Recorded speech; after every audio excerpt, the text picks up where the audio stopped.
Now, Cliff, man, let's come to the crib, man, because you and I in Dallas, man. Hey, you are a licensed appraisal, right? You appraise properties here locally. I invest here locally as well. With this interest rate cut pause that the Fed chairman has came out and said, how will this affect the Dallas market?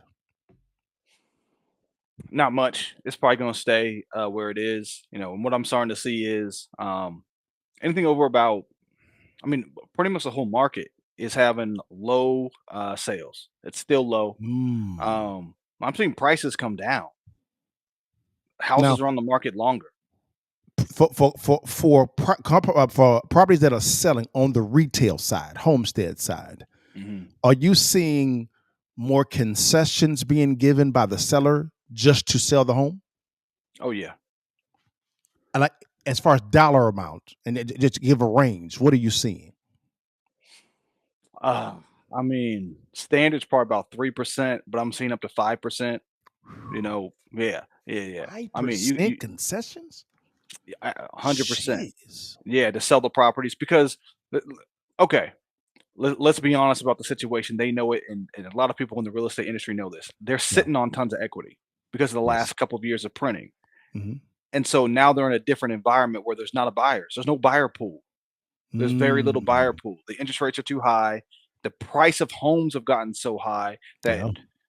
everything dropped a level, right? Everything usually there's certain type of buyers. Some for over 1 million, some over 600,000, four hundred Yeah. thousand, 300,000. Yeah. Yeah. Those all shifted down, Yeah. meaning the people that could buy a $400,000 house now are the people who could afford a $600,000 house a couple years ago. Yeah. So that means that those buyers are limited. How many people could afford over a $600,000 home? Only 20%. Correct. Okay, that you got to drop that buying group down to the 400,000. Hmm. Hmm. So anyway, it just means it's lowering the buyer market. Yeah, I agree with that, man. And I'll talk about the investor side. The investor, like I get a lot of emails, and I know you probably do, from a lot of wholesalers, and Right. the numbers be trash. Number they be putting comps, man, 5-6 miles away. You Right. know what I'm Yeah. saying? I'm like, come on, bruh. The houses don't even compare. And so um, there are investors buying bad deals. Now, there are some investors buying good deals as well. From a real estate investor standpoint, if you know how to locate distressed properties, you're loving this. You're loving it because of the fact that you know how to locate those diamonds in the rough, and a lot of them. And there's a ton out there. I think Texas has the second most foreclosures in the nation. Texas Mm. does, but it's in the Harris County area, Travis County, Bexar County, Mhm. and I think they said Dallas and Tarrant County. Be honest with you, there's not there's some, but it's not a lot. It's not a lot. It's not a lot. There's some, but I would say this here: there's a lot of banks sitting on a lot of shadow inventory. Shadow inventory is foreclosed homes that have not been put on the market yet. So don't get it Yeah. twisted. That's coming. Now, Cliff, are you getting any type of appraiser request from any banks here locally? Man, it's interesting you said that. I did one this week from a bank on a it's a crazy one. It is by far the biggest um foreclosure and renovation mess up I've ever seen. Really? Oh, Dale, it's somebody tried to take on and look like an amateur. I mean, you've seen properties where somebody messed up the house, Oh right? yeah, all the time. 7,800 square feet. Okay, big house. I mean, monster house Hmm. on 5 acres. Okay, good size. Dale, they started painting before they rewired. Oh, They did the flooring at the same time they were doing the painting. wow. They they started painting even though they had foundation issues, so you have to call a foundation person to come in to move the some of the edges of the property, but you're painting. I mean, so it was. I mean, my estimate, my initial kind of just I got to put pen to paper. I'm still working on this project, but you're probably talking about a $2 million renovation Jesus. Whoa. by Wait, far. Yeah, you might as well just tear the house down and rebuild the house. that's what I'm saying. That's how crazy it is. Somebody went and tried to rehab a 7,000 square foot home, Where's it didn't know located what at? they were doing, and messed up so bad that Where's it you located basically at? Cedar Hill.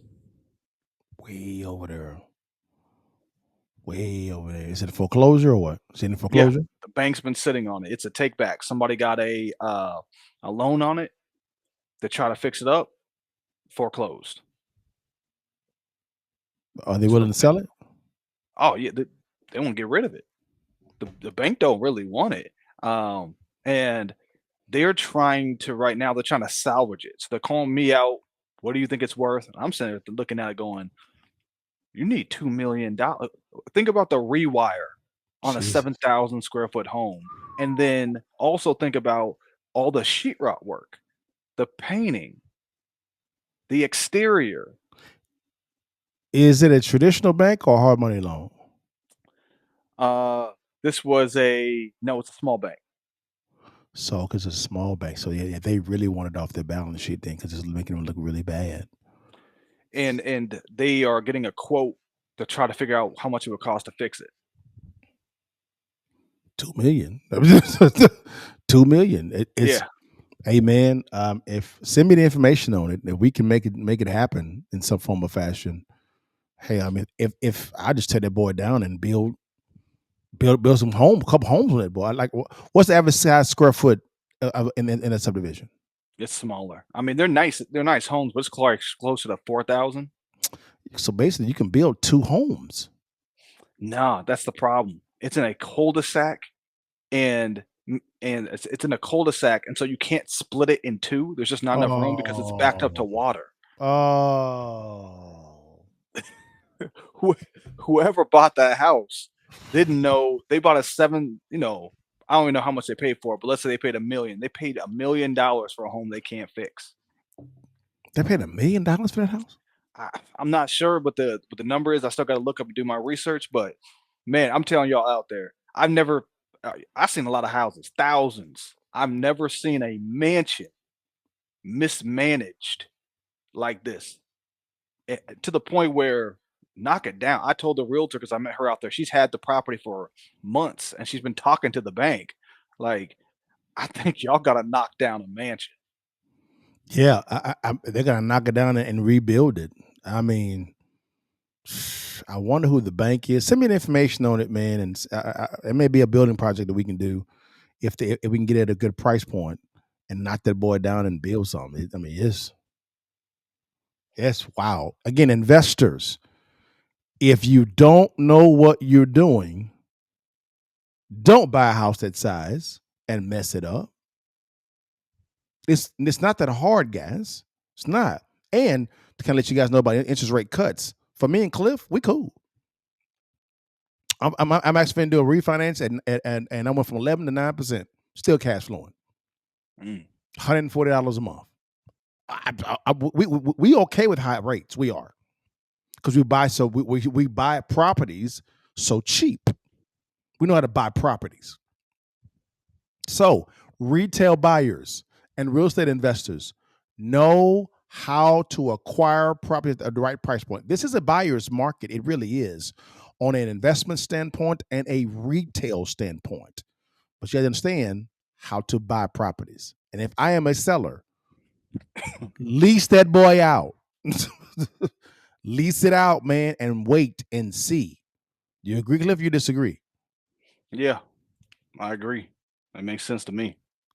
Lease it out, man. It's wow. Cliff from properties from 300,000. Let's say 100,000, 350,000 days on market. How long? Oh, low. Still, still strong demand. It's weakening though. It's definitely weakening. Really weakening? Yeah, yeah. It's What? the whole market is kind of weak. The buyers are just. I think there's.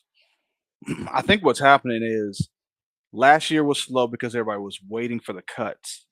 Now that we're in, because I talk to realtors, other appraisers, mortgage brokers, and you hear the same things. Everybody was trying to say a cut. They hear cuts, that's good for business, right? Mm, I think everybody was saying because nobody was buying houses that mm, this would be a better transition year. mm, But if people don't have to move, they ain't moving. It just don't make sense to most people out there. If they're sitting on a ton of equity, they don't want to move, and they got a 3.3 interest rate. They cool. ain't chilling hard. Friend of mine got a 2.1% interest rate. He ain't never selling And he said, bro, I'm staying put. it. I Right. ain't doing nothing at all. And I said, brother, hand clap of praise, man. Hand clap of praise. But it's just, man, now, okay, 400,000 and 1,000 days on market. um 70. Okay. Probably sit 850, around 70. 850 to let's say 1 mil.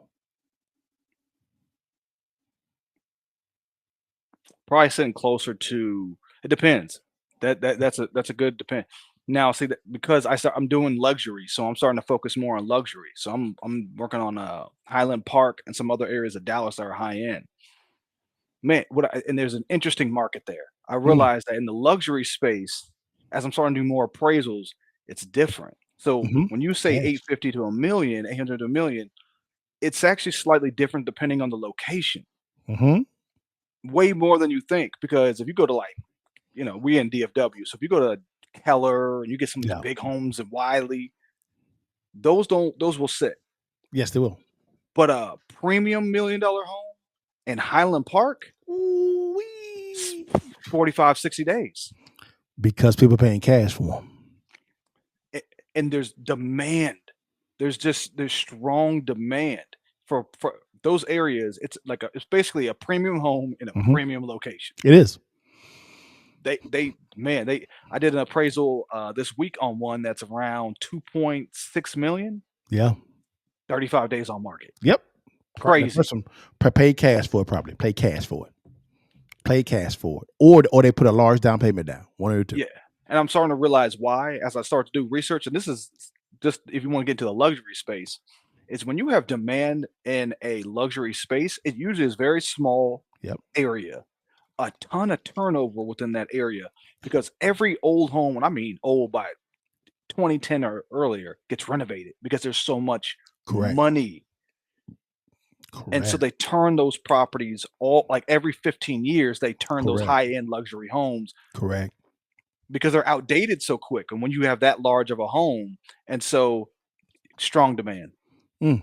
Interesting. Interesting. Guys, man, in the Dallas market, y'all. Man, it sounds like what Cliff is saying is in the average market, the Friscos and the Wileys and the Murphys and the Cedar Hills and the DeSotos. Uh, days on market is becoming a little bit long, but in those premium areas, Preston Hollow, Highland Park, and you get a good price point, 30 to 45 days, gone. Gone because that's really a paper. A paper people will actually have great credit and they have cash and a big balance sheet. Yeah, So they're and buying for location. yeah, exactly. And in that market right there, they know it's a better bet at that high end. They're playing this game. You buy it for 2 million, they know in 5 to 10 years in that market, it'll go up 30%. Easy. Easy, easy, easy. So you make a mill just sitting on it. Yeah, it's easy. Guys, it's not hard, guys. It's not hard. Just I would just say here, learn how to locate distressed properties. You'll never be broke ever again. Never will, guys. Learn how to locate those properties. It's very simple. Whether you are a retail buyer, right, or a real estate investor. If I'm a retail buyer, I'm looking for a property that I could probably acquire and renovate because I can get this for cheap. Square footage, I can make it mine, or new construction. Those home builders, they get giving away incentives. They throwing them. Lennar Homes and Grand Homes. man, they are just throwing out incentives, and they can give you a lower interest rate because they're writing the loan themselves, and they're selling the paper on the back end. Right. And Hmm. what I'm seeing too is right now is a good time to to buy because if you're selling a fixed up home at a good price, meaning Yeah. you're discounting it a little bit, those are still selling. The homes that need slight renovation, like maybe they're just a little outdated, need some paint, carpet, Mhm. I mean cosmetic, simple. Those are what nobody's buying those because it's a buyer's market. Those type Right. of homes, you can get a steal 40, 60. I mean, you're probably getting 10%. You're Yep. probably buying at 85, 10 to 15% off just because it's not painted and fixed up kitchen. Every single time, brother. It's just bring the art of locating distressed properties into the retail space. You can find what you want. Yeah. I and Find what you want. I think that's probably I've met an investor who does that, and he's lucky enough to pay all cash. He makes a killing not from huge margins, but from like guaranteed sales. It's in a Yes. great area, great location, but it's outdated. That's it. Yes. And it doesn't require a huge so he's not getting a huge discount. He does Yeah. get a good discount, Mhm. but he knows as long as he cleans it up well, do a basic rehab, paint, Yeah. carpet, and just get it to a refresh, Mhm. he knows he sells, and since he's doing all cash, his return on investment is 20% Easy. in 6 months, and he's flipping it twice. So he's getting 40% on his money, and he's got 1.3, I think he's sitting on. He can go in all cash and make $400,000 a year doing 2 houses on cleanups on he'll buy a property worth 7, 800,000. He'll buy them for like 5, put 100 into it. Yep. And go on to the next one. Right. Okay, so you did fixes and flips first, or were they? Now it sounds like you're more Wholesale buying first. whole. Okay, so you're wholesaling first. Wholesale Okay, because I was broke. I had no credit, had no money. So I had to get some money coming in. So I learned how to do wholesale. and you were doing wholesaling at the good time too. 2000. When it wasn't so saturated. There was. I kind of saw Yeah. the debacle coming because Okay. it didn't make any sense. I was like, wait a minute, how can you lend out to retail buyers 99.7%? Yeah. Just a little bit of a down tick, it's insolvent. And you got to remember, in some states, because I lived in Florida at the time, you could have loan to value above 100% of your property. Right. The first property that I bought, it was 110%. We left the bank with like $30,000. Yes. Yeah. Yes. It was amazing to me. I was like, why am I not doing this Yeah. all the time? But then clearly 08, 09 let me know Yes, why sir. people shouldn't have been doing Now, that watch all this, the time. 08, 09. That's why I made a lion's share of my money. Wow, People were okay. actually running from the cows. I was running to it Of course. because I saw it was coming. Okay. A lot of my business colleagues back then were buying flippers. Yeah. I didn't think it was wise for me to share 50% of my profit with Uncle Sam. He didn't do no work. Okay. So why would I give him free money? Of course. Of course. I Of said, course. okay, how can I make sure I'm still legal, but keep the lion's share of the cash flow? Of course. So I began studying the tax code with my accountants and CPAs, and I said, okay, I'm going to buy a whole lot of properties. Now watch this. I actually buy a lot of properties. And I take home money when I actually acquire it every single time. Okay, you need to break that down just a little bit.